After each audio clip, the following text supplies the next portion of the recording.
Good morning and welcome to the National Newspaper Publishers Association's Let It Be Known. Are you starved for real news? News that provides the type of information you need to know what exactly is happening? Well, more and more, the place is right here, the Black Press of America. Reports are now that CNN is seeking to fill its prime time news slots with comedy and variety over news. We'll bring you the details. And more, Walmarts are closing or threatening to close. The latest viral videos are only adding to that. We'll tell you more about what's going on in Wally World. Also, the housing crisis at HBCUs is longstanding and well documented. There isn't enough housing available to accommodate rising HBCU enrollment. They endure poor living conditions on some campuses, and off-campus housing is largely inaccessible. All this and more this morning. But first, we begin with CNN and mainstream media with Barrington Salmon and, of course, Cheryl Smith, the publisher of Texas Metro News and iMessenger Media. Good morning, guys. Morning. How are you? Good morning. So, Cheryl, so mainstream media is really doing a number, right? CNN now is the latest. Reportedly now is looking to fill a slot that used to be Anderson Cooper's spot, Don Lemon's spot, news and information with comedy. They're looking at Arsenio Hall, Bill Maher, Trevor Noah, and folks like that to fill that spot. And then after the 9 to 11 hours, they want to put on a variety show. No news from CNN, which follows Fox. They have their little skits. And plus, no one takes Fox as news anymore anyway. And MSNBC is going that way as well. Reports are that they too are looking for more of a variety show than news. Where does that leave everyone, Cheryl Smith? Well, it's a trend that has been going on for quite some time. And I'll just tell you, people who are in positions to make decisions are feeling like we'd rather be entertained than informed. And that is where the Black press becomes more and more important, because someone has to have somewhere, people have to have somewhere to go where they can get the information that won't lull them to sleep. And that's what they're looking at is clickbait. They're looking at entertaining us and saying, okay, we'll be happy. Guess what? The sad commentary is that many of us will be happy with just being entertained, because that will help us to divert our attention away from the real issues and problems that are confronting our people in our communities. Yeah, But and this is Barrington, we get to miss out. They get to miss out on stuff like what the Kansas City Defender, a black newspaper in Kansas City, Missouri, broke.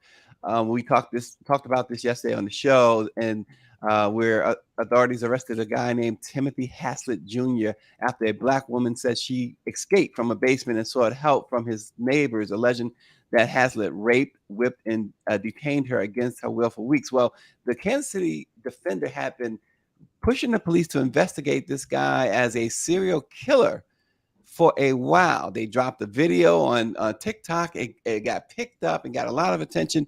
And then the police, this woman actually showed up with what they said was like a chain around her neck, duct taped, and everything else. And it proved that the defender was absolutely right. Yeah, we're living in a very strange time because COVID just basically exposed a lot of the deficiencies and problems and issues. I think I don't recall ever seeing as many people who are just losing their minds and doing stuff, crazy things. The underinvestment in mental health, underinvestment in hospitals. We're dealing with all of that. As Cheryl said, it's going to be important for Black press and others that are really interested in journalism to I guess pick up the slack. It tells every time that I read about the things that are going on with CNN and MSNBC and stuff, I just shake my head because they're paying these idiots millions of dollars. Yes. And this is all they can come up with. They have Well, no imagination, no vision. mm-hmm. and no And Cheryl, and no sense of what journalism really is. exactly. And Cheryl, Claudette Perry writes in that some of the local stations there in DC have hired comedians to tell the news in a comedic way. She cites CBS Channel 9 in the district as one example. And so it's not just the CNNs and the MSNBCs and the Foxes of the world. It's the local channels as well. Everyone's moving away from informing people. I was on a show Saturday afternoon, and that was the conversation because even the radio station I worked for 22 years, they went from like 20 and a half hours of talk a week to 1/2 hour. And then we looked at all the stations. So we saw a trend. And we used to be a mecca, if you will, for talk radio. And I mean, we had everyone from Michael Bays and a number of people. And then we went down to very few, I guess they say there's no money in it. But guess what? It's also not getting the information out to our people on a timely basis like it used to. Claudette is right. It's happening, and if you look at it, you say this is by design because you saw things systematically being cut out. And what do we do about it? We need to say something about it, but guess what people are doing? They're just turning it off. They're just turning off and going to other platforms. And that's why shows like this are important because we expect for people to come here because they know they're going to get information, they're going to get honest commentary, and we're going to critically look at the issues. And that's what we need so we can empower ourselves instead of having to create programming when something happens like a pandemic.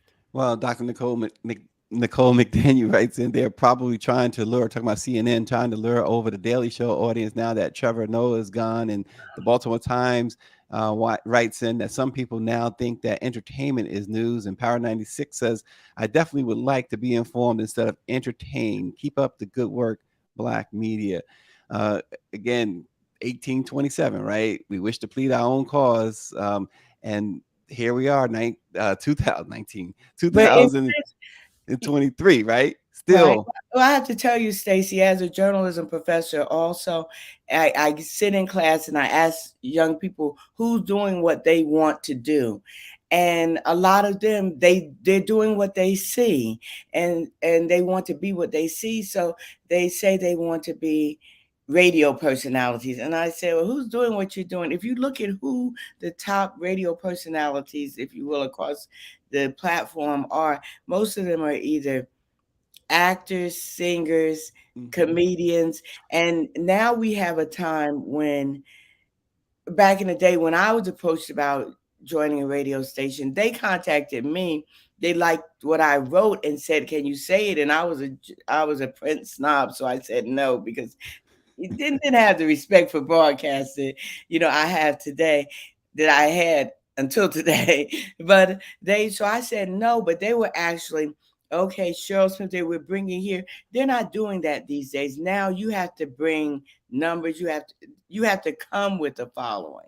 And so Mhm. they go to the entertainers and the musicians and folks who can bring that active audience right there. They're not Mhm. going to create, they're not going to see you sitting on a bar stool in Woolworths and Yeah. say, I want to make you a star today. Well, case in point, Kanye West opened his mouth and got into all that trouble, caused all that trouble for himself on one of the, what was it?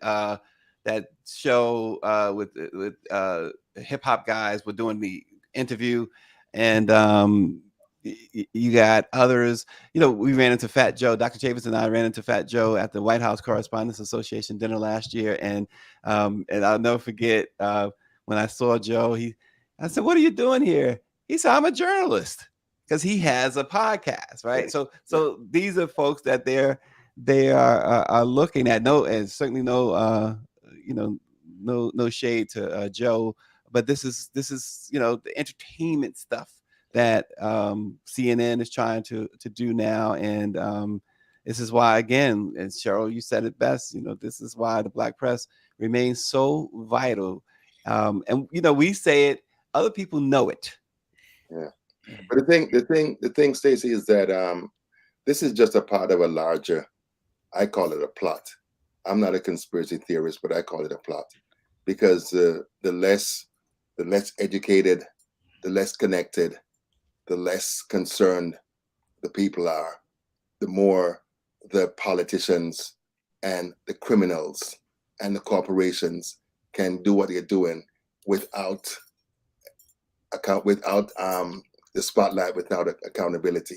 One of the biggest problems that we have now is that with all of these hedge funds buying up these mom and pop papers and smaller papers, news, particularly local news, is gone to the dogs. Yeah. So in the past, when you had these journalists who would dig out the corruption and the other issues that these people were involved in, the criminal activity and other things that these people were involved with, now they do it with impunity because no one's watching them. You have newsrooms.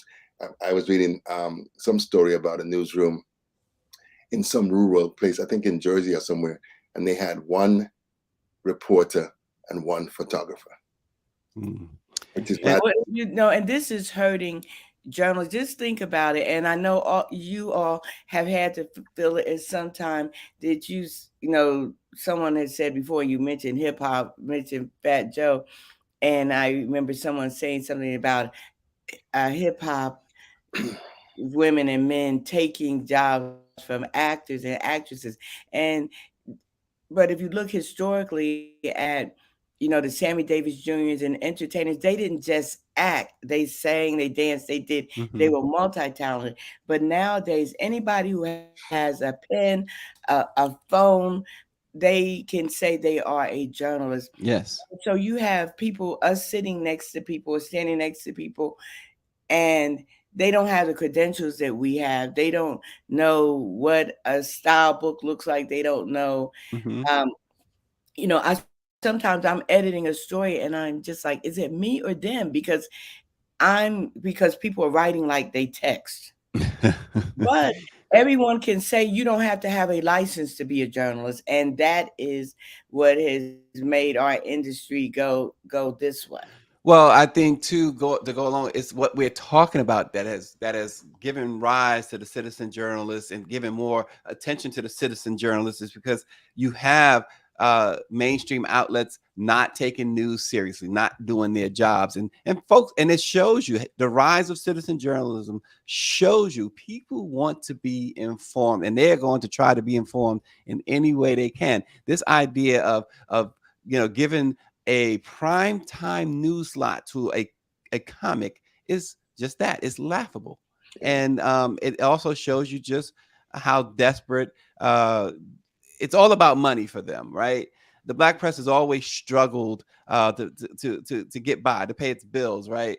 But nonetheless, with that, the black press is still delivered and delivered in a way that no other media, mainstream or otherwise, can ever hope to match.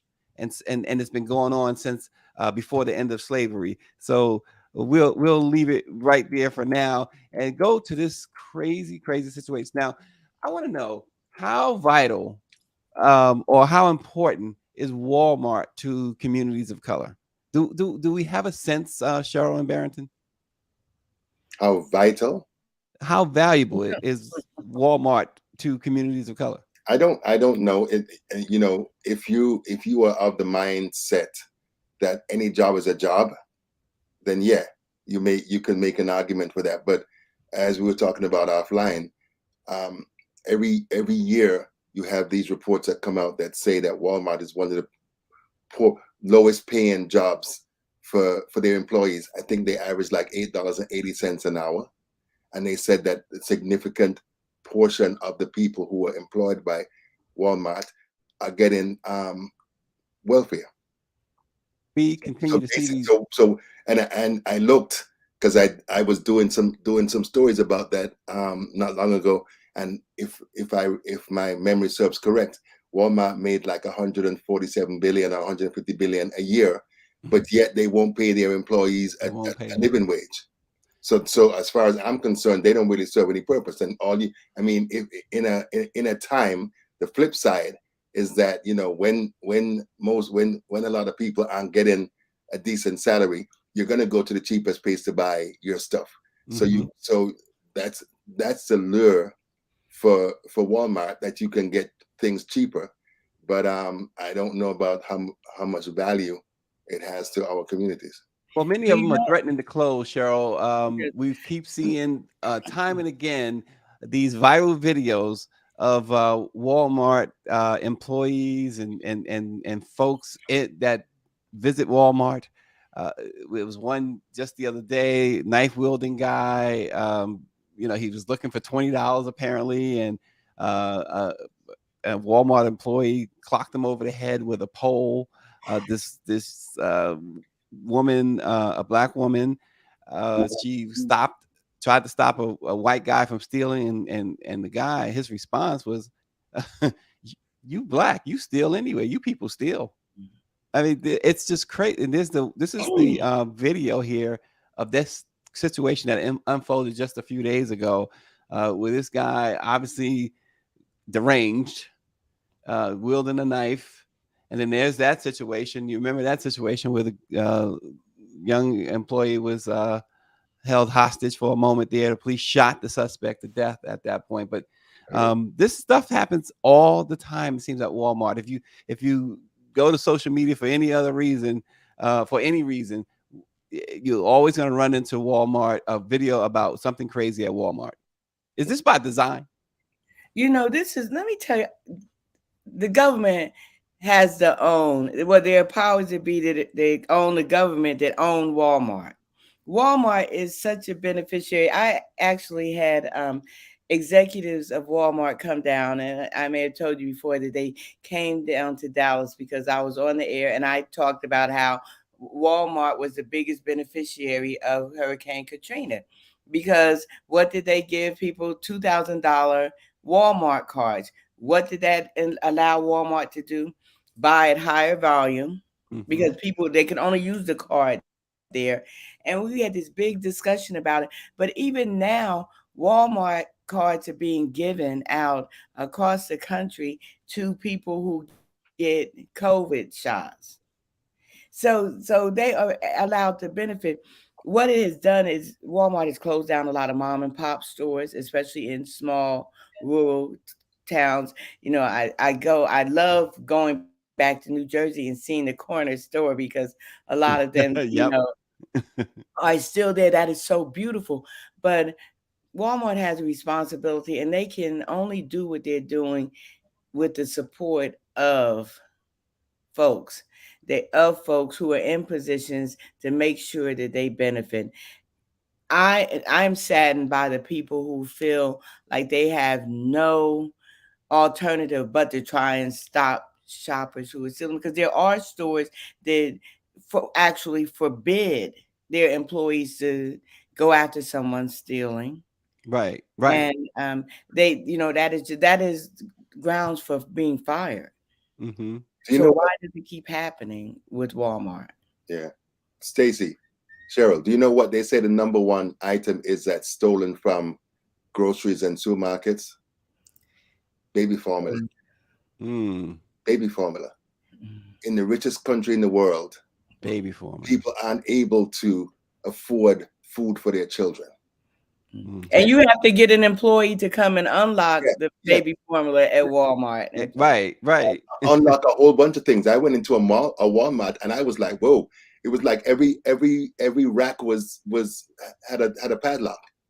Mm. And I don't Wow. know if that was a reflection of it. Probably was a reflection of the problem that they're having with shoplifting. But the interesting thing is that when I was in retail a long time ago, if somebody stole stuff, you were able to recoup those losses. But you know So what? why would you tell someone to fight with someone to get something back that they stole? Yeah, and some of these, it's been proven to.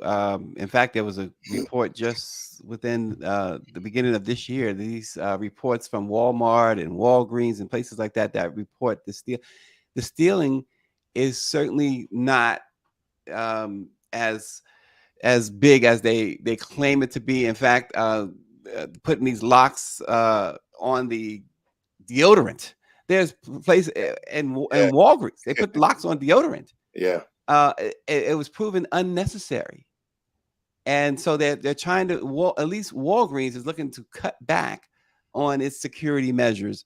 Walmart, it's got to be something more behind, and I think Cheryl is on to it. It's got to be something more behind why we see all this with Walmart. I know there's this big feud. One of the underlying things is this big feud with Amazon.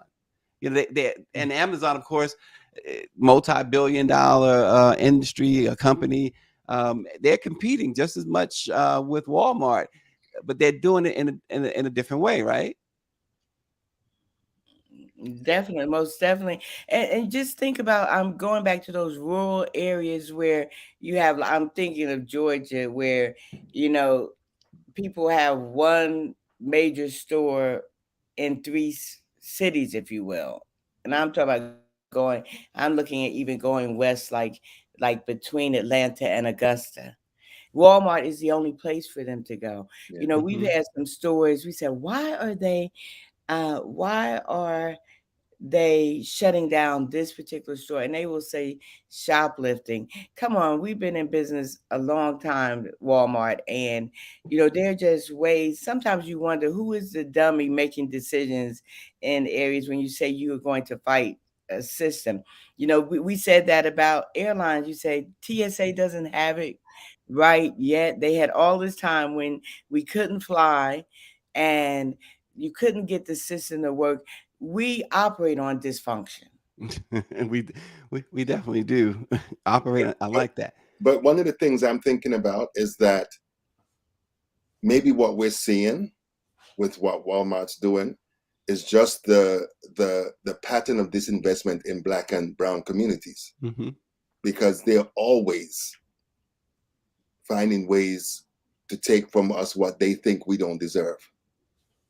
And for me, it's like just another way to punish people that they don't like, that they don't feel should have anything. Because I mean, Donald Trump, if he's done nothing else, he's given permission to people to say the things that they used to say quietly out loud.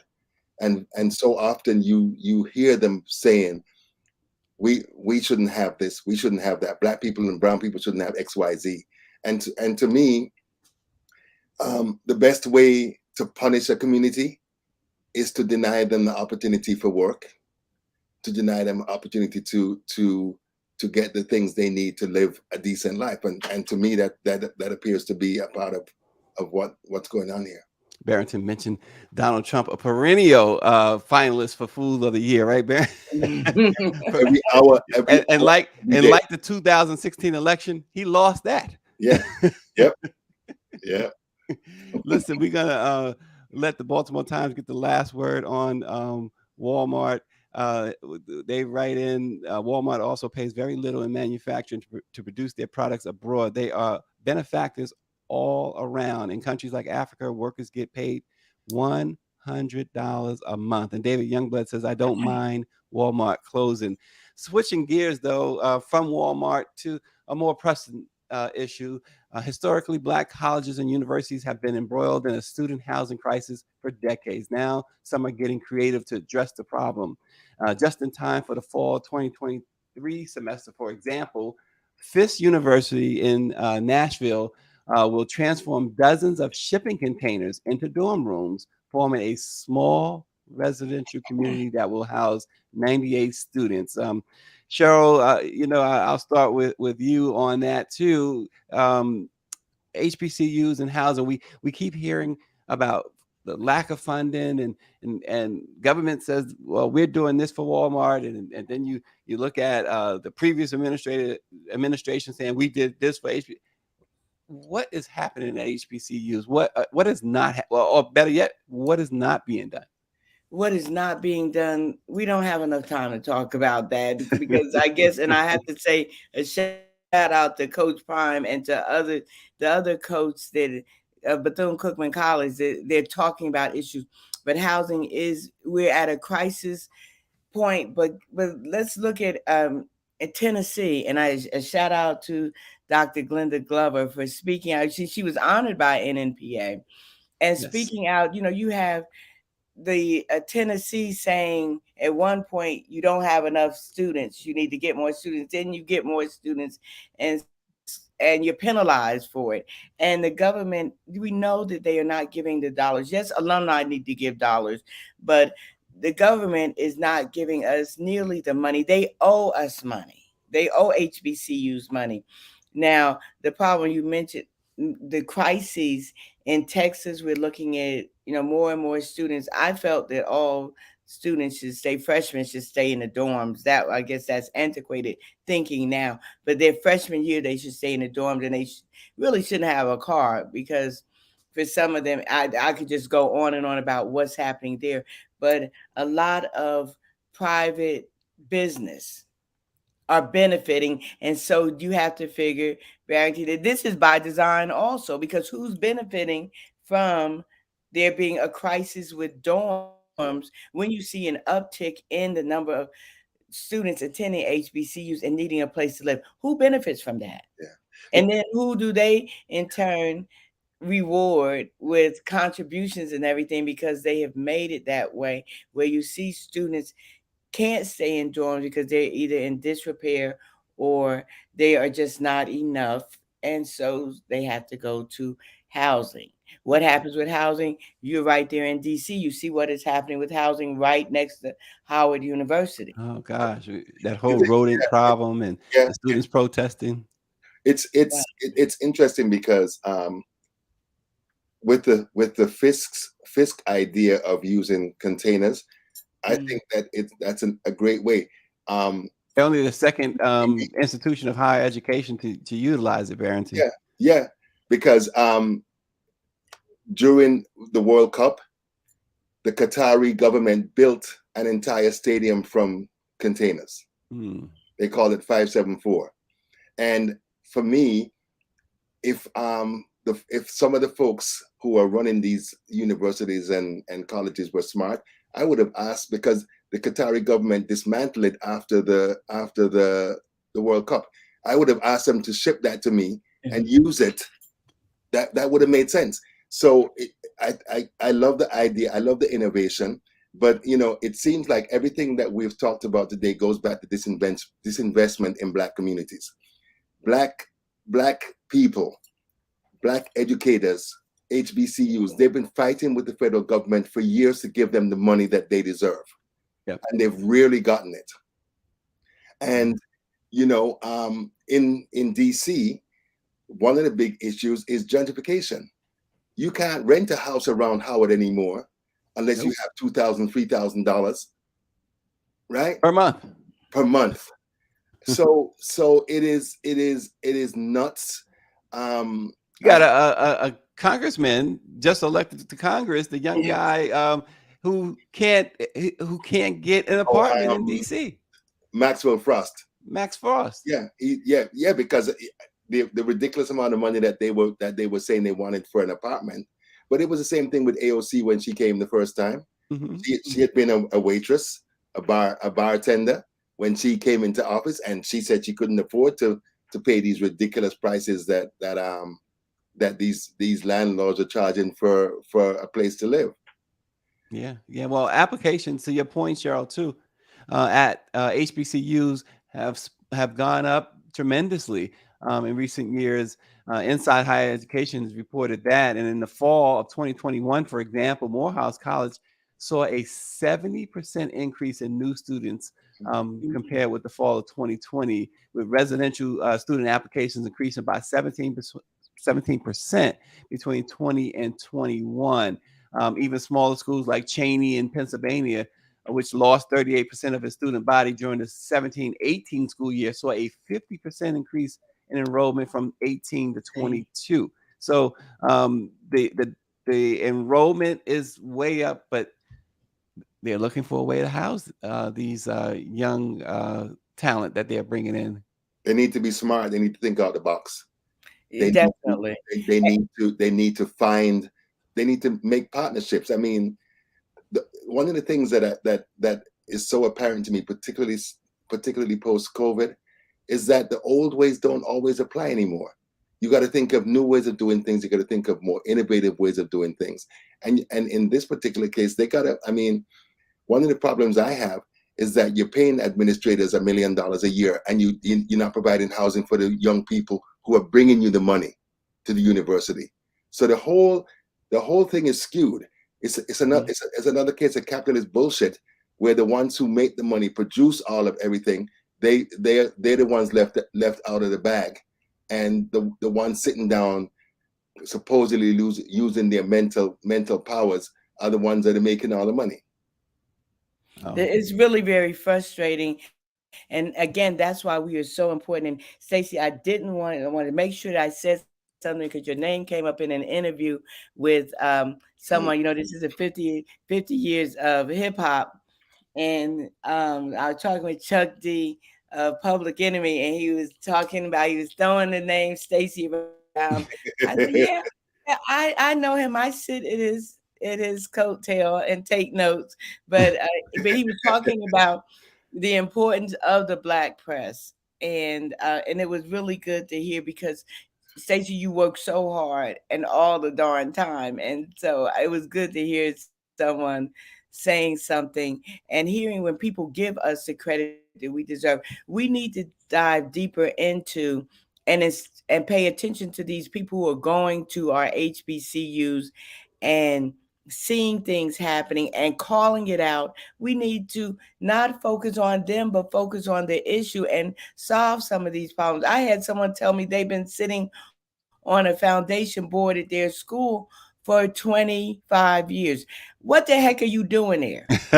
Yeah, And who's doing it? And when you look at certain states, my alma mater, FAMU, happens to be in a state with a crazy governor.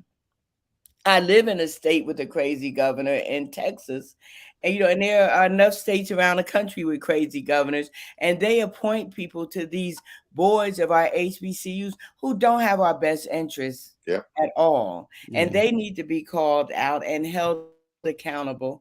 But there's a fear factor, unfortunately, that we have to deal with. And so when someone speaks out like Dr. Glover did, like some of these coaches who are going and saying this is asinine contract. There are contractors getting money from our HBCUs, and it's a waste. Hmm. The disparity that you see from different colleges, you are actually going to penalize a school for increasing their enrollment. Yeah. Yeah. But they Well. don't want us to be educated. Yes. We're an aberration. They do not want us to be educated. They want us to just know just enough to run their tools, their factories, and that type of thing. We're not supposed to be educated, and that is a part of this country's history, of other countries' history. I mean, you go back, you try to read, you get lynched. You try to get an education, they found ways to kill you off or kill it off. So this is no different. They've Yeah. just they've just shape shifted, and they figured that, rather than calling us niggers and lynching us for what we're doing, they just use the finances and pull money away from us and our institutions as a way to make sure that we can't do the job that we're supposed to do. So And it comes those down. people who were getting lynched and were working hard and were former enslaved Africans, they wanted us to go to college. And what did we do? We got a little education, and folks started playing in our head, and all of a sudden you hear the ones who are so-called educated saying, oh, college isn't for everyone. Yeah. But heck, laying on my couch every day is, standing on a street corner is. We became educated and then miseducated again and again. Miseducated. But You know, it comes down to also this, right? We always talk about the spending power and of Black America. We always talk about this multi-trillion-dollar um, ability that we have, and we have to own our own, right? We have to be our own, and that's why, again, we talk about the Black press. The Black press is authentically Black, and this takes nothing away from other Black journalists. There are many Black journalists who don't work for the Black press, and here at the Black press, we have to stay true to us, right? And Please. everyone who has a black newspaper in the NMPA, everyone who owns a black media company, there is just that is they're black. The ownership has always been black. You mentioned Chuck D. Chuck texted me the other day. They have something. He has something coming out that we'll be able to announce next month, and it's going to be, just think of Elon Musk. I'll put it like that. And Yes. so they're doing something on that scale. It's going to be black owned, black run, black operated, black employees, and so it's But important. Stacy, we Yeah. I agree with you 1,000%. But just because you look black don't mean you ain't black. Well, and You that's are black. and that's the differentiation of the black press of America Yeah, and yeah, black media, yeah, and yeah. and so people don't Yeah. Black they owned don't get it. media versus black targeted media. Black targeted media, And then exactly. but we're dealing with the brainwashing, however, though, because black people still think other stuff is better. And that is a problem we have to deal with. And so we those people who are black owned media, we bear the brunt of doing something we love for the people that we love who sometimes don't appreciate it. And but we have to stay vigilant, and we have to realize, sometimes, sadly to say, we don't we have to remain authentic, and that is the difference. That will make the difference when they look here. You're not talking. We talked about what CNN was doing, but we also have the conversation about what black owned media is doing as well. Mhm. And we just talking about how that impacts us generally, what's happening, like with CNN. But we are authentically black, and we have to fight to remain true to that, because lots of times we don't get the support or the respect, that we richly deserve. I'm waiting. This is, let it be known, is going to blow up because it's destined, because it's authentic, and Because we eventually. got Greer driving the bus here. Yeah. Oh, yes. Yeah. She's on it, and it's important because those voices need to be heard, and there has to be some level of some level of authentic conversation about what's going on in the world, and we have to call it like it is. What we know what Walmart is doing to us, but look at the contributions that Walmart is getting from giving to elected officials across this country to keep us the same status quo. And it's happening with other companies too. And so we have to look at things. We have to look at what happens when you can go into Alabama and you're in a black community because of what the number of dialysis centers there. Yeah, wow, But then you that's a also look powerful at the statement. number of dialysis centers and also the number of non-healthy restaurants to eat at. Food deserts too. Food deserts, yes, exactly. We have some work to do, and it's you talking about soldiers without swords. We're constantly on the battlefield. That's what the black press is, Yep. and it's we have to support each other, because if we don't, no one will. Well, Barrington, you come to Puerto Rico? What's in Puerto Rico? What's in Puerto Rico? We are. We going to Puerto Rico in a couple of Oh, weeks. in a couple of weeks. So why you tell me that now? I thought maybe you and Cheryl had that conversation Oh, offline. we didn't. I need We The should Black have. Press's to come to Puerto annual Rico. midwinter conference is in Puerto Rico, February 3rd, begins February 3rd. And look, Dr. Chavis is going to be honored with the Lifetime Achievement Award. Yeah. Dr. Chavis is getting his flowers from the Black Press, much deserved flowers from the Black Press of America. It should be a really fantastic week out in San Juan in the sun, Barrington. You and Mimi gotta come join us. No. Yes, You yes. gotta I'm bringing like 8, 9 members of my team are coming. Barrington. You better They get need on to that see that it. team right there, Texas Metro News team. Cheryl, put me on the team. Put him on the team show. I'm putting Cheryl on the spot. Cheryl's like, listen, I said I liked you, Stace, but you've gone too far.